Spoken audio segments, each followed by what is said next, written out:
mean. It is a pleasure to be here with you today to celebrate a decade of devolution. I want to take this early opportunity to commend the Council of Governors. You have been able to find a way around our sometimes toxic and divisive politics. You have been able to create a leadership that looks past party and political differences and moves you forward as a team. I commend you for your ability to mend fences and build bridges. I want to encourage you to continue on this path of consensus building, mutual respect, and decorum. 10 years into devolution, Kenya is a much transformed landscape with an amazing opportunity for rural economic revival and transformation. There is now economic life in rural areas. Some previously dead towns and market centers are beaming with the life after devolution. The prospect of Kenyans taking charge of their destiny and driving their own development is alive today because of devolution. A new middle class, whose members have not stepped into any major city in Kenya, is rising in the villages across Kenya, thanks to devolution. Devolution's success is a success story. It's a testimony to what we can achieve as a nation when we decide to pursue big dreams, no matter how daunting the obstacles may seem. As a country, we must congratulate ourselves for having endorsed devolution 13 years ago. And we must always remember it was not an easy victory. When we first unveiled devolution as a campaign platform in 2007 election, the proponents, including yours truly, were vilified and accused of planning to break Kenya up. We stood our ground and pushed devolution into every political conversation in Kenya, and we won. I am aware that even today, as you try to imagine and dream how best devolution can deliver more for our people, as you try to test and stretch the limits of devolution, you face skepticism and fears that you may be wrong and that it might destroy your political careers. My advice is that you dream on and soldier on. And I know that anybody who decides to go and run as a governor is himself already convinced that devolution can work. And I encourage you to remember the words of President Franklin Roosevelt. I quote, "The only limit to our realization of tomorrow will be our doubts of today. Let us move forward with a strong and active faith," unquote. Devolution continues to have doubters, but devolution can no longer be a loser without the nation losing. Excellencies, at this forum, I have the warm feeling of a person among friends who think alike and have the same goals and aspirations. As far as devolution goes, my aspirations and those of the governors are aligned. We may have differed here and there about the management of our affairs at both the national and county levels. But when it comes to devolution, I believe our differences are only as to the method of attaining a goal. There has never been, and there shall never be, an argument between us about the goal. We all appreciate devolution. We all want devolution. In some counties, devolution has achieved in 10 years what the national government was never able to achieve in 50 years. We know the challenges facing devolution. For instance, funding remains inadequate and its flow uneven and unpredictable. The controller of budget and central bank need to relook at the law. The County Allocation of Revenue Act, CARA, contains a disbursement schedule. And I was sitting next to the former governor, who is now the Minister for Finance, and I told him exactly the same thing. Therefore, the administrative step of Treasury writing a letter to CBK to release funds should not arise. CBK should implement CARA full stop. Bureaucracy at the Office of the Controller of Budget continues to hold back devolution. There's a worrying clash of vision and responsibility between county chief executives and the members of county assemblies. As the first port of call across the villages, MCAs have real concerns like remuneration and facilitation that ought to be addressed. That ought to be addressed in the interest of harmonious working relationship with the county dream bearers who are the governors. And you see the Nyani Aoni Kundule. Across the 47 counties, the wage bill has become uncontrollable and continues to eat into what should go into the development. Even more worrying is the continuing duplication of functions. More money continues to be spent at Afya House, Kilimo House, and Maji House in Nairobi for the roles that are devolved. Nyani aone kunduli. In the Finance Act 2023, the budget for health has grown by 32 billion shillings at the national level.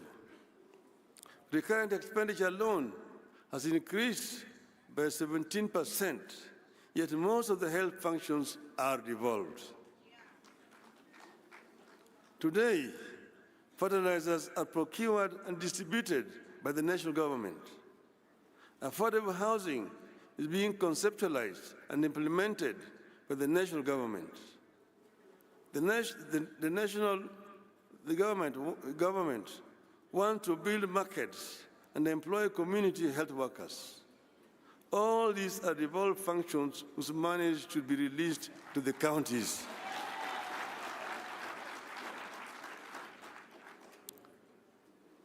"10 years into devolution, this tug of war between the counties and the national government needs to come to an end.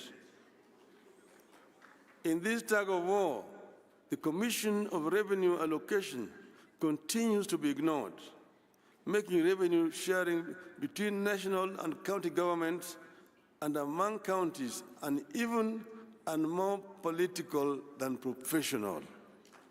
Nyani aone kuduli. As we castigate the national government, let us worry over devolved corruption. Oversight seems concentrated at the national level, while the graft stalks devolution at every turn. The interplay between oversight institutions like the county assemblies, Auditor General, the Senate, and the investigative and prosecutorial arms is weak, and the institutions not working together. But I want to say that it's not only that the corruption has been devolved, Corruption has also remained very big at the national level. So the national level has no business talking to you about devolved corruption. When assemblies and the Senate inquire into a matter, the best they can do is recommend investigation. When investigators complete their work, the best they can do is to recommend prosecution. And there is, of course, no guarantee that the courts will punish the wrongdoers.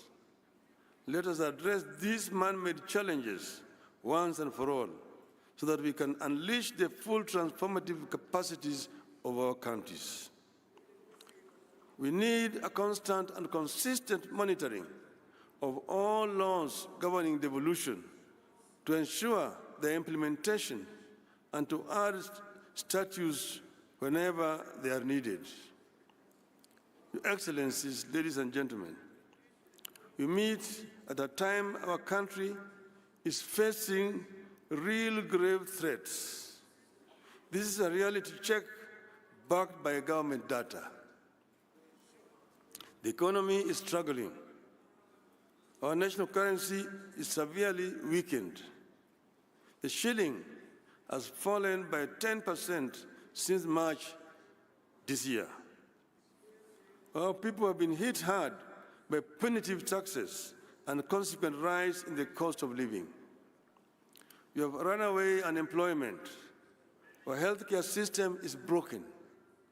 We face challenges with food security at a time climate change is turning everything upside down.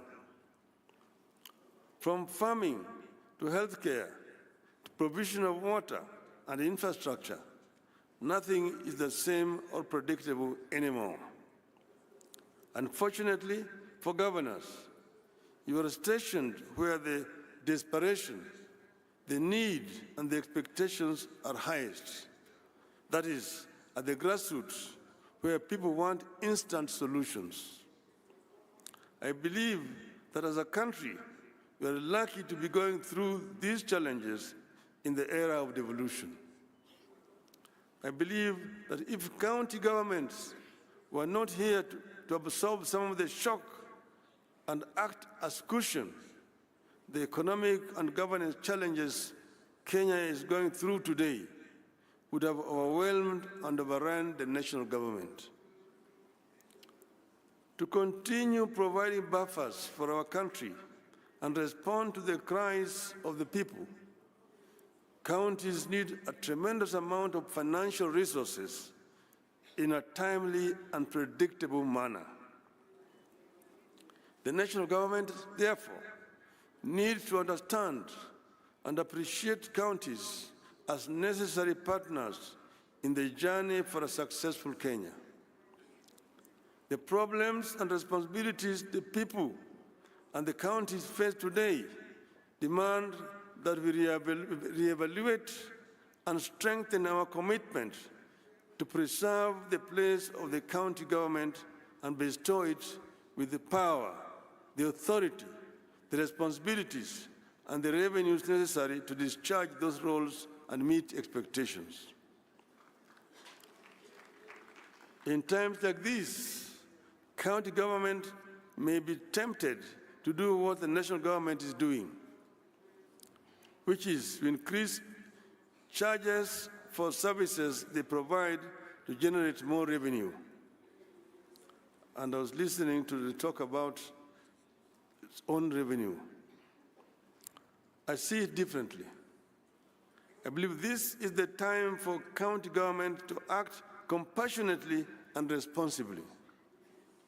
The problems our people face today require that we invest within our means in programs that create jobs and put money into the people's pockets. Counties don't have to copy and paste what the national government is doing. I encourage you to be own models for innovation and creativity. Rather than extract more from the pockets of equally suffering masses, I encourage you to continue to provide communities and families with the tools they need to succeed so that they can in return finance counties without too much pain. Being on the ground, governors have no time to get into a lot of ideological debates that consume our politics in Nairobi. Counties should have no time for merely making commitments and announcements. Governors have to be practical. You will do well and set examples when you back up your pronouncements with concrete action at the level of policy and practice. I believe that the work that you do, if done well, will with time have a concrete impact on the debate at the national level. This is the time to provide record amounts of assistance to our farmers to enable them save us from the routines of famine, food imports, and food inflation. This is the time for financial inclusion programs and ensure the money reaches the intended recipients. This is the time to work on turning your towns into smart cities of tomorrow, equipped with world-class amenities.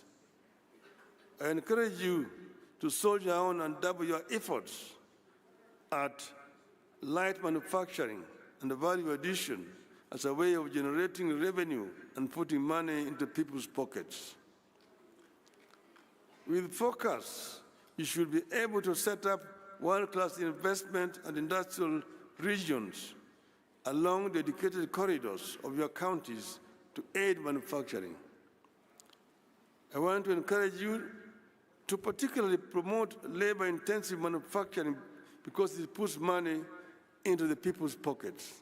And I'm talking to you as a manufacturing engineer.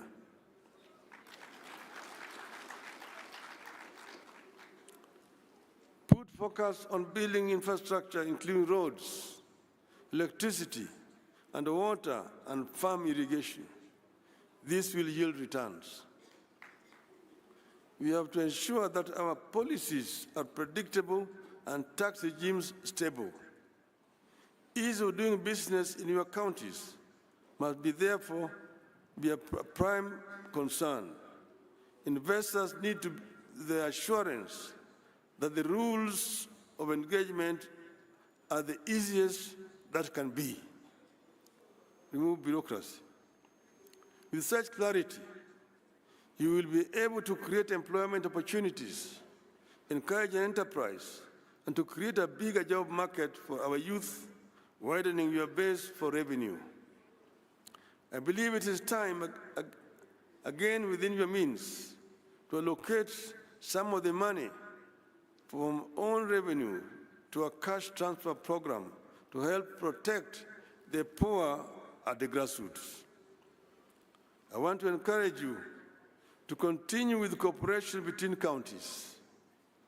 At the same time, however, we need a competitive element among counties to prevent the temptation to just maintain the status quo. Let us compete even as you cooperate. Finally, ladies and gentlemen, I want to disclose to you a reality slowly taking shape in our country, but which many of us, including the governors, may not notice.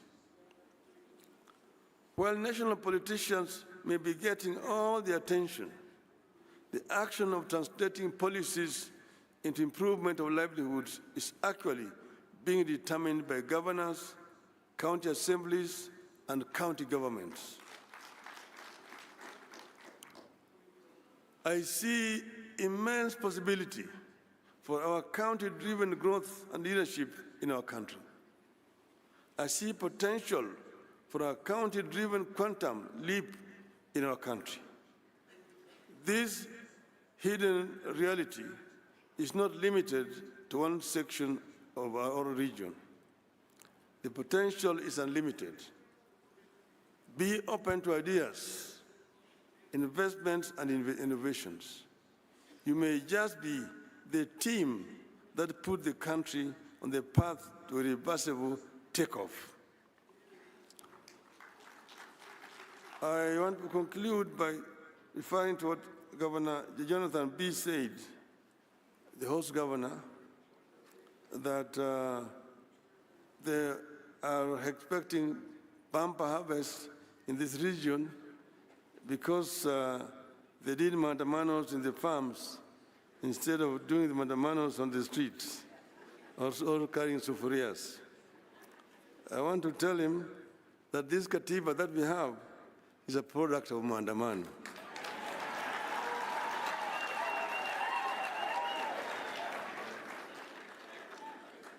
And I also want to remind that if mandamano can help the families whose children were cheated or money being taken to Finland, there's nothing wrong with mandamano.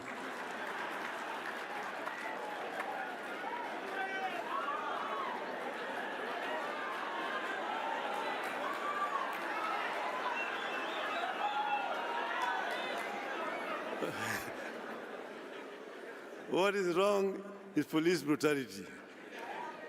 And finally, I want to tell a rogue ambassador, leave Kenyans alone. If mandamano can lead to a dialogue between Ichungwa and Kalonzo, everything is good with mandamano.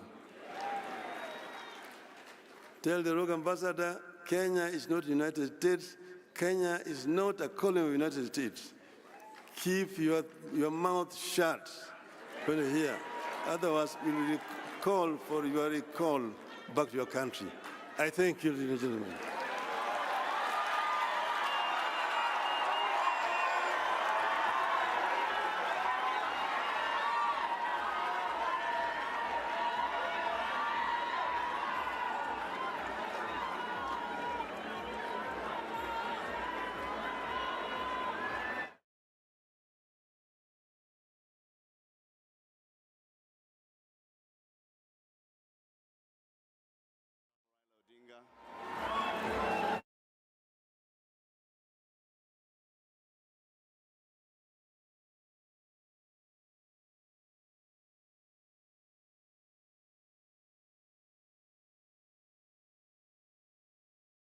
We're also going to have a gift courtesy of the Council of Governors Steering Committee that organized the Devolution Conference.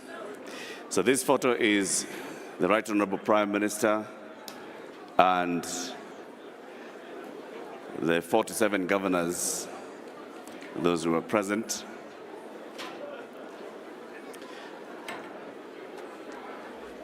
The next photo is going to be the Right Honorable Prime Minister and senators present.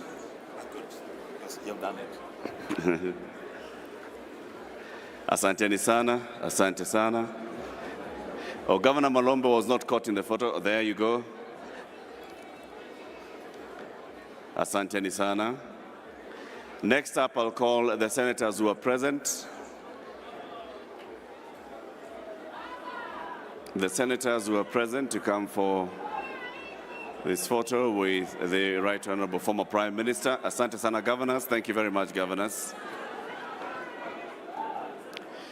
Senators, a photo with the senators.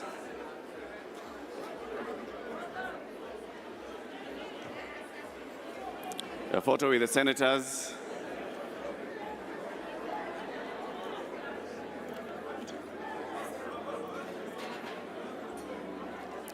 A photo with the senators. We'll also have a photo with deputy governors present and another one with members of the National Assembly who are present. Senator Mugeni, thank you.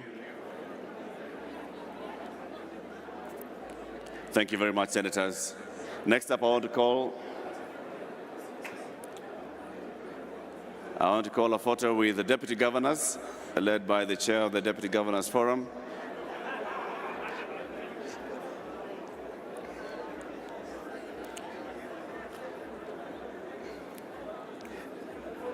Former Prime Minister Asante Sana, I want to take a photo with the deputy governors present, all the deputy governors present.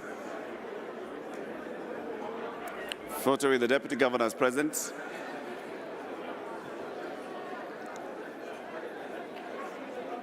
A quick one, deputy governors, tafadhali. We want to have another one with members of the National Assembly who are here.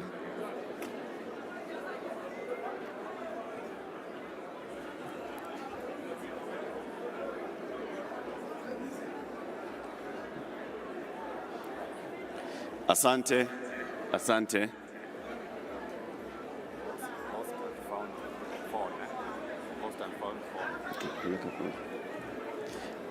Asante sana. The Council of Governors has a gift for you, Right Honorable former Prime Minister. The Devolution Conference Steering Committee and the Council of Governors. Tafadhalini, tafadhalini, we have a guest. Excuse me. Former Prime Minister, please come to the stage. Please come to the stage. Mwalimu Bage, please help me. Former Prime Minister, please come to the stage. We have a photo and a gift for you.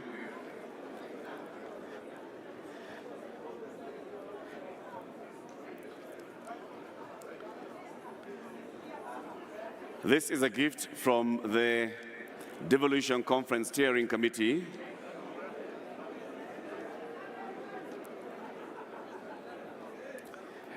We have a book on devolution.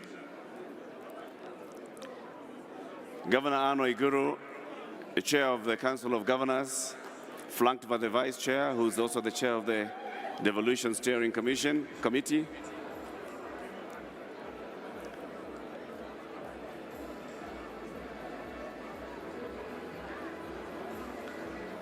And that other present as well.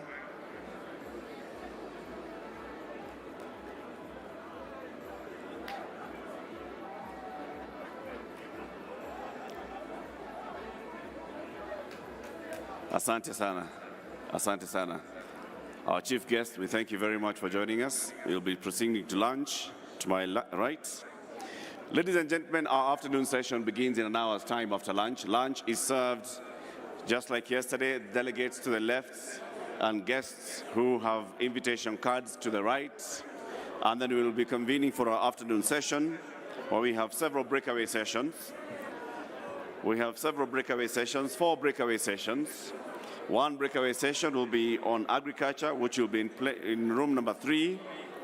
Room number 1 will be hosting empowering youth for inclusive economic growth. Number 2 will be on natural resources.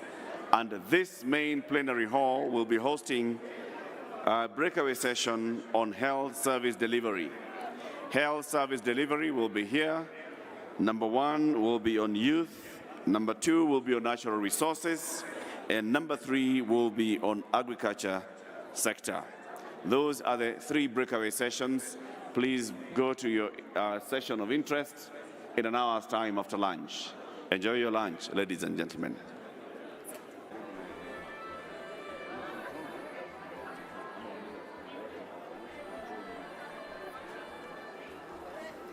If you have lost any of your valuables, there's a tent written control room, and we'd like you to go there and look for it. If you have found something and you'd like to hand it over as a lost and found, please take it to the control room as well.